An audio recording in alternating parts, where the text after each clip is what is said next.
जय जय श्री राधे जय जय श्री कृष्णा। सच्चिदानंद रूपाय विश्वोपत्यादि हेतवे तापत्रय विनाशाय श्री कृष्णाय वयं नमः। मतलब मैं पंडित महेश पाठक वृंदावन से आपका अपना चैनल ज्योतिष सेवा वृंदावन, उसी चैनल के माध्यम से सभी दर्शकों का स्वागत है। मंथली प्रोडक्शन में आज बात करते हैं मीन राशि की। ये हमारी काल चक्र की आखिरी राशि है। मीन राशि का जून का महीना कैसे जाने वाला है, 2 दिन बाद अब जून का महीना शुरू होगा, आपके लिए महीने का प्रभाव कैसा रहेगा, उसी के बारे में आज बात करते हैं। तो सबसे पहले बात करेंगे मीन राशि की। मीन राशि ब्राह्मण वर्ण की राशि है, दुस्वभाव राशि है। स्वामी इसके बृहस्पति होते हैं, रंग इसका पीला है। और ये जो राशि है ये दुस्वभाव राशि इसको कहा जाता है। और काल चक्र कुंडली में ये 12वें भाव को शो करती है। ग्रहों की स्थिति की बात करते हैं, इस महीने ग्रह कैसे रहने वाले हैं। देखिए, मीन लगन की जो कुंडली अगर हम बना रहे हैं, आप उसको राशि से भी देख सकते हैं और उसको लगन के हिसाब से भी देख सकते हैं। तो मीन लगन में या मीन राशि में इस समय जो गोचर हो रहा है राहु महाराज का हो रहा है। मंगल 2nd हाउस में है, गुरु शुक्र बुध सूर्य 4 ग्रह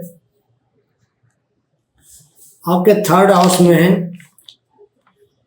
केतु छठी राशि में 6 नंबर की जो राशि होती है वहां पर 7वें भाव में बैठे। और शनि महाराज आपके 12वें घर में गोचर कर रहे हैं। देखिए, पहले लगन में बैठा है राहु। पहले बात करेंगे आपसे हम कि राहु महाराज आपके लिए क्या करेंगे, फिर बात करते हैं आपसे मंगल की, फिर बात करेंगे आपसे शनि महाराज सॉरी। राहु जब लगन में बैठता है तो एक परिवर्तन देता है और वो सुखद परिवर्तन होता है कई राशियों के लिए। और मीन राशि भाग्यशाली राशि है, तो उसमें अगर राहु गोचर करता है लगन के अंदर तो शुभ परिणाम देता है। ऐसे लोगों का मन शांत रहता है, वृत्ति गंभीर होती है, व्यवसाय बड़े व्यापार की योजनाएं बनती हैं, यश मिलता है, अच्छे कामों से लोगों का प्रभाव रहता है, किसी धनी स्त्री से संबंध बनता है या संबंध आता है, रिश्ते की बात होती है और लोग आपकी मदद करते हैं। व्यवसाय आपका ठीक चलता है, लोगों के विवाह उपनयन जो जनेऊ संस्कार होता है ऐसे संस्कार होते हैं। तो ये जो राहु का मैंने आपको ये परिवर्तन बताया मीन राशि के अंदर, बहुत ही बढ़िया राहु रहने वाला है। यहाँ राहु किसी प्रकार का धन मीन लगन वालों को, मीन राशि वालों को दुष्प्रभाव नहीं देगा। तो दूसरे घर में बैठा है मंगल देवता। हालांकि मंगल स्वग्रह ही है, अपने घर का बैठा हुआ है। मंगल की जो दृष्टि है वो आपके 5वें भाव पर, आपके 8वें भाव पर, आपके भाग्य भाव पर पड़ती है। तो मंगल आपके लिए क्या करेगा? देखिए, मंगल जो बृहस्पति है आपकी लगन का स्वामी, उसका मित्र है। मंगल मीन लगन में जो है, मीन राशि में भाग्येश बनता है, धनेश बनता है, 2 भावों का स्वामी है। मंगल यहाँ मार्केश का काम भी करता है, लेकिन मार्केश बनता है लेकिन मार्ग का प्रभाव आपको नहीं देगा, क्योंकि मेष राशि में बैठा है, शुभ प्रभाव में है, तो वो मीन राशि वालों के लिए किसी प्रकार का मार्ग प्रभाव नहीं देगा। मंगल हर हालत में मीन राशि मीन लगन वालों के लिए शुभ फलदायक है, क्योंकि लग्नेश बृहस्पति का, गुरु का खास मित्र भी है। मंगल यहाँ दूसरे घर में अपनी राशि का बैठेगा, तो ऐसा जो जातक होता है बहुत पैसे वाला माना जाता है, अच्छा पैसे वाला होता है। और मंगल जब गोचर में भी यहाँ दूसरे भाव में आता है तो बहुत बढ़िया प्रभाव धन के मामले में दिखाता है, क्योंकि धनेश है, अपने घर में आएगा तो धन देगा, साथ में भाग्य की बढ़ोतरी करेगा। पढ़ाई लिखाई में थोड़ी रुकावट जब तक ये मंगल का गोचर है आपको थोड़ी हो सकती है, लेकिन उसके बाद जातक का जो प्रभाव है पढ़ाई लिखाई के मामले में वो आगे आगे बढ़ेगा। ये मंगल दूसरे घर में बैठा है, दूसरा घर होता है हमारे परिवार का, कुटुंब का, वाणी का, तो थोड़ा हो सकता है कि बोल चाल में इस महीने मंगल की वजह से आपकी जो वाणी है थोड़ी कड़वी हो, कुछ कटु शब्द आप बोलें। तो ऐसा जो जातक होता है जिसका मंगल दूसरे भाव में होता है या गोचर करता है, भाग्यवान होता है, राज्यमान होता है, सुशील होता है, विद्वान होता है और लोक में ये मंगल जातक को पूजनीय बनाता है। अब यहाँ से जो मंगल की दृष्टि है पंचम भाव पर जाती है, तो थोड़ी सी ना इस महीने किसी अगर महिला को गर्भ है तो थोड़ा उसका वो जो मीन राशि वाली है उनको उसका ध्यान रखना चाहिए कि ऐसा ना हो उनका किसी प्रकार से और ये गर्भपात हो जाए, तो इसके लिए थोड़ा सा उनको ध्यान रखना चाहिए। और मंगल की जब दृष्टि अष्टम भाव पर जाती है तो ये दुश्मनों का नाश करता है, समूल नाश करता है। और जब भाग्य पर दृष्टि जाती है तो ये भाग्यशाली योग बनाता है। भाइयों से थोड़ी पटरी कम बैठती है ऐसे जातकों की, लेकिन मंगल का प्रभाव बहुत बढ़िया रहता है। 2 तारीख को, 3 तारीख को, 4 तारीख को मंगल के साथ में चंद्रमा की युति रहने वाली है और ये चंद्रमा की जो युति है ये लक्ष्मी योग बनाती है। 2, 3, 4 ये 3 तारीखों में जो मीन राशि के जातक हैं इनके पास धन की आमद अच्छी होगी। 4 तारीख से लेकर 6 तारीख तक गुरु 2 जून को उदय हो चुके हैं तो गुरु का प्रभाव बढ़िया रहेगा। तो 4 तारीख से लेकर 6 तारीख तक गुरु चंद्र का योग तीसरे भाव में बनेगा, तो यहाँ पर ये गजकेसरी योग का निर्माण होगा। तो ये भी प्रभाव बहुत ही शानदार रहने वाला है। गजकेसरी योग और लक्ष्मी योग, इसमें धन की आमद आपको अच्छी रहेगी। बात करते हैं तीसरे भाव की। तीसरा भाव शुक्र की राशि का भाव है, वृषभ राशि का। यहाँ गुरु का गोचर शुरू हो गया है आपके लिए और गुरु आपके वृषभ राशि में गोचर कर रहे हैं पिछले महीने से। गुरु के साथ में स्वग्रही शुक्र बैठे हैं, चौथे भाव के स्वामी, सप्तम भाव के स्वामी बुध है वो भी बैठे हैं और छठे भाव के स्वामी जो सूर्य देवता हैं वो भी सेकंड थर्ड हाउस में गुरु शुक्र और बुध और सूर्य की युति बनी हुई है, चतुर्ग्रही युति है। ये युति 12 जून तक ऐसे ही रहेगी और 12 जून तक का जो समय है कि शुक्र यहाँ के स्वामी बनते हैं, स्वग्रही बैठे, तो छोटे बहन भाइयों से आपको लाभ होगा। आप मार्केटिंग का काम करते हैं, कम्युनिकेशन का काम करते हैं, मीडिया से संबंध है आपका किसी प्रकार का, तो ये जो पोजीशन है इन चतुर्ग्रहियों की ये आपके लिए बहुत शानदार है। 12 जून को शुक्र हैं वो चौथे भाव में जाएंगे। चौथे भाव में शुक्र का गोचर बहुत अच्छा माना जाता है। आपको धन, धान्य, भूमि, वाहन, सुख, भौतिक ऐश्वर्य सारी चीजें हैं शुक्र आपको देने वाले हैं 12 जून से लेकर के 30 जून तक। उसके बाद बुध का जो गोचर है वो भी आपको 14 तारीख को अपने घर में चतुर्थ भाव में चले जाएंगे, जो सुख का भाव है, तो आपके सुख में बढ़ोतरी करेंगे, माता का सुख मिलेगा। सूर्य देवता भी यहाँ 15 तारीख को ये भी चौथे भाव में चले जाएंगे। तो चौथे भाव में 14, 15, 12 3 डेट हैं। इनके बाद में त्रिग्रही योग बन जाएगा यहाँ 15 तारीख तक। सूर्य, बुध और शुक्र तीनों ग्रहों का योग बनेगा। बुध शुक्र दोनों कारक होते हैं एक तरह से चतुर्थ भाव के।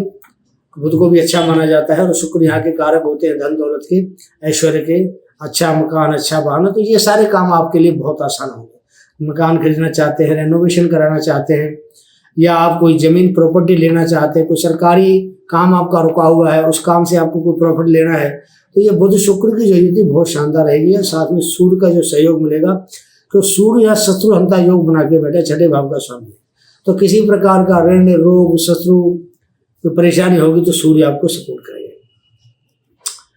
केतु सप्तम भाव में बैठा है, अतृप्त होता है केतु थोड़ा यहाँ, तो बार बार इसके दिमाग में एक ही बात आएगी कि आखिर मैं सप्तम भाव में यहाँ केतु बैठता है, तो ये अपने व्यापार संबंधी बार बार दिमाग में विचार आते हैं, या अपने पत्नी के संबंध में बार बार विचार आते हैं, या अगर शादी नहीं हुई तो शादी के बारे में बार बार विचार मन में आते हैं। तो केतु का जो प्रभाव है, हालांकि केतु के ऊपर बृहस्पति की दृष्टि आ रही है, तो आपका जो कैरियर है, आपका जो व्यवसाय, आपका जो व्यापार है बहुत ही शानदार रहने वाला है, क्योंकि बृहस्पति स्वयं दशम भाव के स्वामी बनते हैं और इनकी दृष्टि, क्योंकि बृहस्पति की दृष्टियों में ज्यादा तेज होता है, ज्यादा बल होता है। तो बृहस्पति की पंचम दृष्टि सप्तम भाव पे है।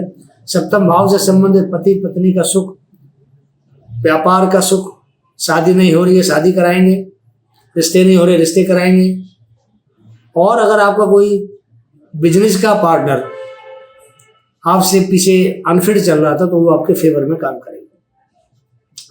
बृहस्पति की सप्तम दृष्टि भाग्य पर आती है, भाग्य पर मंगल की भी दृष्टि है। तो इस प्रकार मीन राशि वालों का जो भाग्य है वो पूरी तरीके से मीन राशि के साथ होगा। बृहस्पति की जो अगली दृष्टि है वो आती है आपके लाभ भाव पर।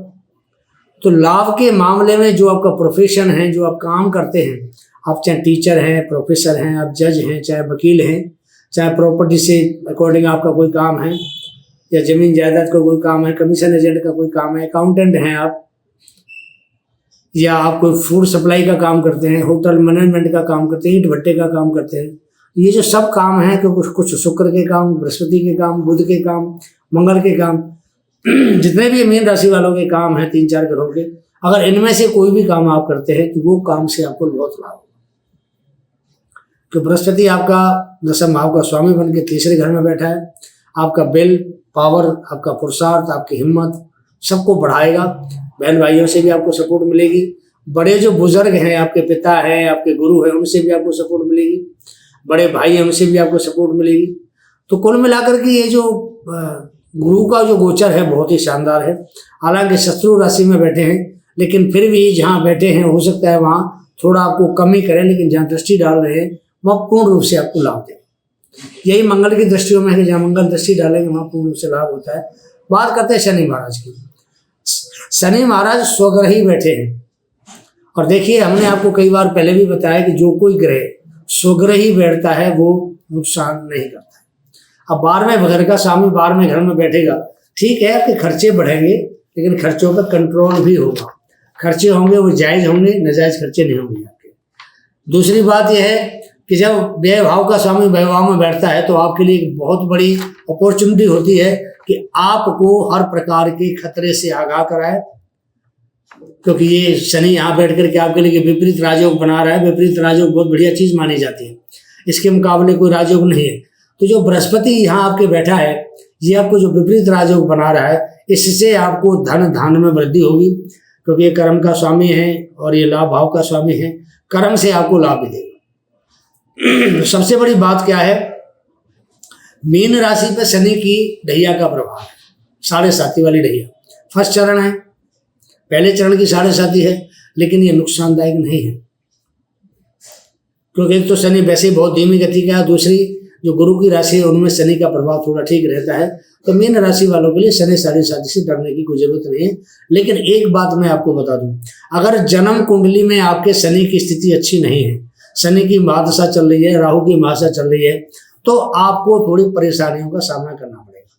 तो जो शनि की स्थिति के ऊपर डिपेंड करता है कि आपकी 7.5 कैसी जाएगी। जन्म के समय शनि कहाँ बैठा है, किस पोजीशन में है, कितनी डिग्री में है, शनि की महादशा तो नहीं है, अच्छी पोजीशन में बैठा है तो अच्छा प्रभाव देगा, खराब में बैठा है तो आपको खराब प्रभाव देगा। शनि की ये अपनी कुंडली में एक बार आपको जांच करना पड़ेगा, जो मीन राशि मीन लगने वाले जो जातक हैं, कि शनि की स्थिति क्या है। अगर शनि शुभ प्रभाव में है तो आपको डरने की जरूरत नहीं है, और शनि अगर अशुभ प्रभाव में है तो आपको फिर खर्चा बढ़ाएगा, आपको बीमारी भी दे सकता है, रोग भी दे सकता है, धन हानि भी करा सकता है, आपके लिए कई सारी दिक्कतें आपको दे सकता है, आपके दुश्मन भी खड़े कर सकता है, कोई रोग दे सकता है, कर्जा सिर पर चढ़ा सकता है, और आपके भाग्य में भी रोड़ा अटका सकता है। शनि की ये पोजिशन है, अगर शुभ है तो शुभ प्रभाव देगा आपके लिए। तो ये छोटा सा एक DNA मैंने आपको मीन राशि वालों को बताया कि मीन राशि का जो ग्रहों की स्थिति है वो क्या है और उसमें जो प्रभाव है वो कैसा रहेगा। अब यहाँ एक बात जरूरी हो जाती है, अगर शनि हमारा शुभ प्रभाव दिखा रहा है तो फिर हमें शनि का कोई ना कोई उपाय करना चाहिए। भाई जब तक उपाय नहीं करेंगे शनि कैसे शुभ होगा।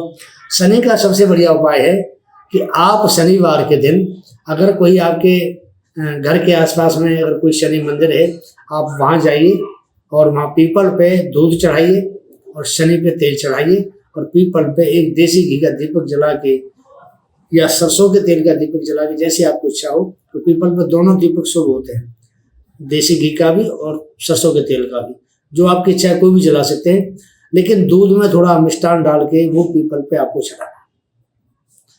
तो ये करने से, हर शनिवार करेंगे तो शनि आपके अनुकूल होगा, आपके लिए नुकसानदायक नहीं होगा। ये तो शनि जिस भाव में बैठा है, अगर आपके जन्म के समय अनुकूल नहीं है तो आपके लिए कोई ना कोई परेशानी खड़ी करेगा। कोई कोर्ट कचहरी का मुकदमा भी आपके साथ लग सकता है, कोई बीमार भी हो सकता है, उसके लिए भी आप खर्चा कर सकते हैं, और आपके काम धंधे में रुकावट आ सकती है। तो शनि की दृष्टि भाग्य पर होने से भाग्य के अंदर भी रुकावट आ सकती है। और शनि अगर आपकी कुंडली में अच्छी पोजीशन में बैठा है तो आपको डरने की जरूरत नहीं है, तो शनि की 7.5 मीन राशि पे पहले चरण की चल रही है। तो ये छोटा सा आपको उपाय बताया शनि का, आप उपाय करें, आपको लाभ मिलेगा। ये मीन राशि का छोटा सा DNA था। ये आपको कैसा लगता है प्रोग्राम, इसके बारे में अपनी राय भी दें, साथ में कमेंट करें। अगला प्रोग्राम लेके बेसिक हाजिर होंगे, तब तक के लिए आगे दीजिए। जय जय श्री राधे, जय जय श्री कृष्णा।